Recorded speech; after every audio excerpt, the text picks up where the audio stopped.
Irmãos e irmãs, que a paz do nosso Mestre Jesus esteja em nossos corações. Nós estamos dando início a mais um estudo semanal, hoje com um capítulo do livro Pão Nosso, livro de autoria do Espírito Emmanuel, psicografado pelo Chico Xavier, capítulo cujo título é Pensa um Pouco. É baseado numa passagem, num versículo do Evangelho de João, que está lá no capítulo 10, o versículo 25. É uma fala de Jesus que o nosso mestre diz o seguinte: as obras que eu faço em nome de meu Pai, essas testificam de mim. Então, como está no início aí no próprio título do capítulo, é um convite que Emmanuel nos faz a uma reflexão, relacionada aí, muitas vezes a postura que nós temos, de resistência, e de sofrimento mesmo, ante as agruras e as dificuldades da vida. E nós vamos ver aí no desenvolvimento do capítulo que o convite que Emmanuel nos faz é muito importante, pois ele nos remete a um modelo que para nós é o mais perfeito, que já esteve entre nós e que nos dá, sem dúvida, ante essas dificuldades, essas agruras, em que nós muitas vezes desejamos o caminho mais fácil, ele nos faz refletir sobre o exemplo que o nosso amado mestre nos deixou, e através das suas obras, como o versículo aí nos deixa claro na fala do nosso próprio mestre Jesus.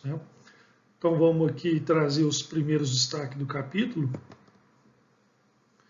Esse está logo no início, o primeiro parágrafo, esse parágrafo que eu destaquei, que diz o seguinte: cada espírito traz consigo a história viva dos próprios feitos, e somente as obras efetuadas dão a conhecer o valor ou o demérito de cada um.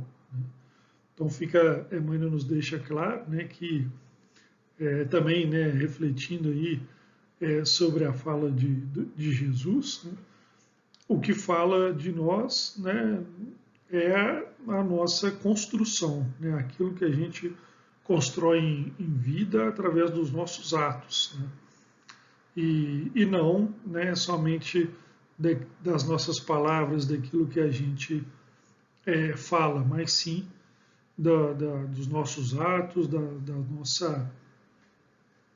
das nossas ações junto aos nossos pares, enfim, são as nossas obras, a nossa construção, essa é que vai, sem dúvida, falar de quem somos nós, pelo valor ou pelo demérito. E é interessante a gente pensar que muitas vezes aquilo que não diretamente nos chega pela nossa construção junto aos nossos pares, muitas vezes até os próprios familiares, em algumas oportunidades, nós temos a oportunidade mesmo de ouvir sobre essa história de construção, que até muitas vezes passa desapercebida para nós, mas que marca o outro. Então, por um gesto, por uma ação, muitas vezes isolada ou continuada, mas uma ação que eu fiz e que marca o outro e que uma determinada oportunidade nos chega em forma de um relato, em forma de um depoimento, e que aí nós vamos atentar para essa nossa postura em vida. Então, esse é o verdadeiro currículo que nós carregamos, das nossas realizações em vida. E aí Emmanuel destaca no capítulo: não desejamos afirmar que a palavra esteja desprovida de suas vantagens indiscutíveis. Todavia, é necessário compreender-se que o verbo é também profundo potencial recebido da infinita bondade. como recurso divino, tornando-se indispensável saber o que estamos realizando com esse dom do Senhor eterno. Né? Então, Emmanuel esclarece, não que a palavra, né, e aí ele destaca, né, o verbo, né, como esse potencial divino, né, ela não possa ser um elemento dessa construção, né, dessa minha obra. Né? Nós trazemos aqui, por exemplo, né, me veio à mente quando eu estava estudando o capítulo, né, os grandes, por exemplo, na nossa religião, na doutrina espírita, né, os grandes expositores, os grandes palestrantes, né, que fazem da palavra, do verbo, né, um instrumento de alcançar o coração do próximo, levando alento, esperança, multiplicando a palavra. Né? Então, olha aí um exemplo de obreiros do bem, né, que são esses nossos palestrantes, irmãos, da nossa doutrina espírita, que tanto nos fazem bem, né, trazendo a sua obra até nós através do verbo, né, usando esse potencial, né, esse dom do Senhor eterno aí, para alcançar o coração do outro. Né? E não só na nossa religião, né, mas outros expoentes, né, da divulgação, né, do Evangelho de Jesus, que o fazem através, né, do potencial do verbo. Né? Então, esse é um destaque importante que Emmanuel faz. Né? Mas aí ele destaca na sequência: o que diríamos de um Salvador que estatuísse, ou seja, estabelecesse regras para a humanidade sem partilhar, né, as dificuldades e impedimentos. Né? Então, já associando aí a figura do nosso mestre, né, o que diríamos, né, de um Salvador que apenas ditasse as regras do bem, do bom proceder, sem viver as dificuldades relacionadas a essas regras. Né? Aí, claramente, né, aquele que viesse apenas com, né, a teoria, expondo a teoria sem vivenciar, né, as ações propagadas ali, né, sem vivenciar no dia a dia. Né? A teoria sem a vivência na prática, ela não se sustenta, ela fica só no campo, né, no campo limitado, né, que não alcança através da realização. Né? Perdão. Então, Emmanuel nos chama a atenção aí nesse ponto. Né, e aí eu destaco, né, a necessidade claramente colocada por Emmanuel no capítulo, né, da coerência entre o discurso e a prática. Né? Aí ele destaca sobre o nosso Mestre Jesus. O Cristo iniciou a missão divina entre homens do campo, viveu entre doutores irritados e pecadores rebeldes, uniu-se a doentes e aflitos, comeu o duro pão dos pescadores humildes e terminou a tarefa santa entre dois ladrões. Nesse momento, Emmanuel destaca, né, as realizações, a vivência do Mestre, que não somente, né, trouxe através do seu verbo divino, né, para nós as lições, né, de luz, mas aqui entre nós atuou como esse modelo perfeito, né, o mais perfeito que já existiu entre nós. Né? Então, ele, acima de tudo, experimentou essas dificuldades e impedimentos que Emmanuel nos destacou no parágrafo anterior. Né? E fez da sua vida, né, o Evangelho na prática. Né? E essa vida, esse Evangelho na prática, né, pois, né, sabemos que nenhum texto, nenhuma, né, palavra que consta, por exemplo, dos evangelhos, né, foi escrito por Jesus, nem mais sim pelos apóstolos que o acompanhavam, né, e aqueles que o sucederam. Então, ele, acima de tudo, vivenciou as lições de luz que nos trazia. E aí, claramente, né, Emmanuel nos traz que, né, ele era para nós também nisso um grande exemplo. Né? Continua sendo para nós o exemplo maior. Né? E aí é que Emmanuel nos faz o convite. Né? O que mais desejas? Né, com tamanha referência para nós. Né?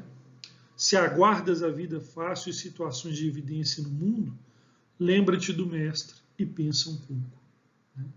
Então, o convite, a reflexão que Emmanuel nos faz nos momentos, né, em que, enfrentando dificuldades, né, nós aguardamos, né, entre aspas, né, a paz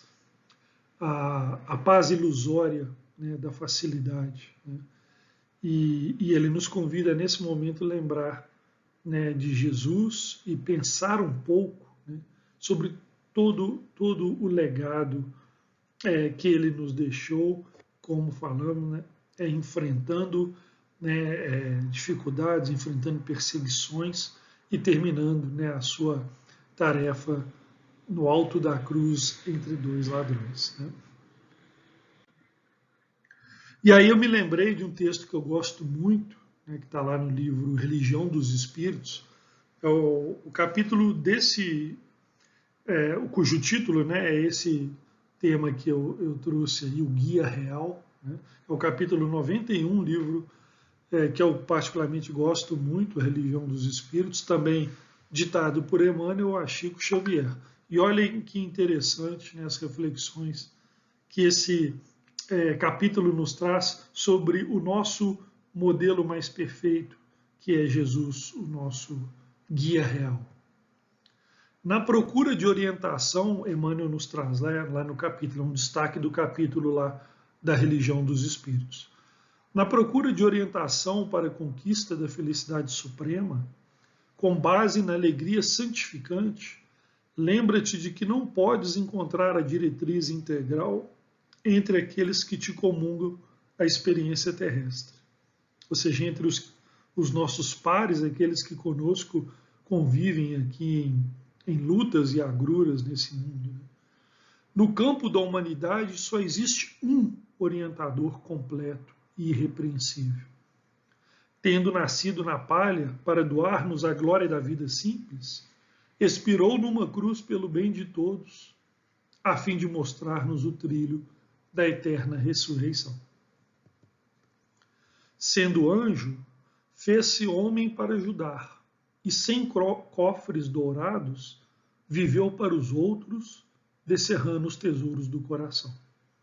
É por isso que Allan Kardec, desejando indicar-nos o guia real da ascensão humana, formulou a pergunta 625 em O Livro dos Espíritos, indagando qual o espírito mais perfeito que Deus concedeu ao mundo para servir de modelo aos homens.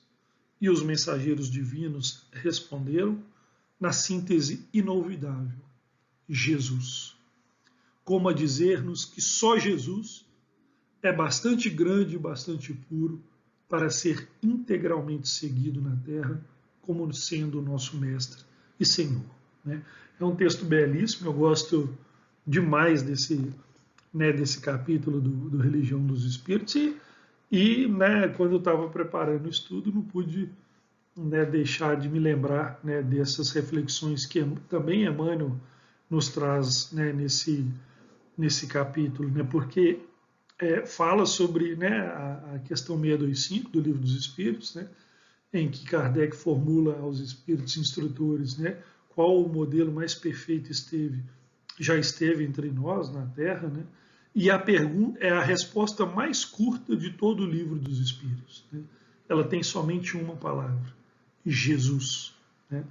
Então, com essas reflexões, né, que a gente possa sempre, a convite, né, do título do capítulo de hoje, né, a convite de Emmanuel, pensarmos um pouco nos momentos das nossas dificuldades, das nossas agruras, né, nos enfrentamentos que muitas vezes nos parecem pesar nos ombros, né, de forma a que não iremos suportar, né, que nós lembremos do nosso amado Mestre Jesus, que vivenciou para nós todas as lições que nos deixou, né, e que ele sim é o guia real e o modelo a quem nós devemos sempre nos inspirar, né, sempre buscar essa referência que é a mais perfeita que já esteve entre nós. Agradeço a todos e até o próximo estudo.